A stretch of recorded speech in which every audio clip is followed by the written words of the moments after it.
एक बूढ़े पिता की कहानी जो आपको सोचने पर मजबूर कर देगा। रामचंद्र शहर में नौकरी करता था और अपनी पत्नी के साथ वहीं रहता था। एक दिन उसके पिताजी भी उसके पास पहुंच गए।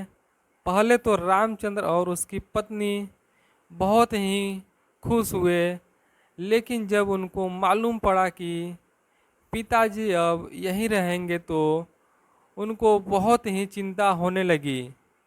उनके पास एक रूम और किचन के साथ बरामदा था।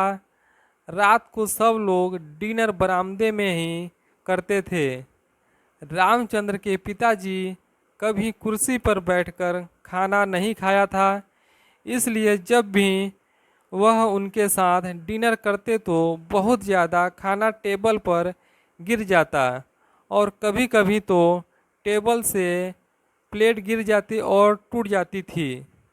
कुछ दिनों तक तो यह सब रामचंद्र और उसकी पत्नी ने बर्दाश्त किया, लेकिन एक दिन उसकी पत्नी बोली, यह रोज़ रोज़ नहीं चल पाएगा। रामचंद्र और उसकी पत्नी ने अपने पिताजी के लिए लोहे का थाली बनवा दिया और उनको अब अलग किचन में ही बैठाकर खिलाते थे और जब मन करता कुछ भी बोल देते हैं। लेकिन बूढ़ा बाप क्या करे, चुपचाप सुनते रहे। समय बीतता चला गया और एक दिन रामचंद्र के बेटे ने पूछा, आप लोग दादाजी को लोहे की थाली में क्यों खाना देते हैं?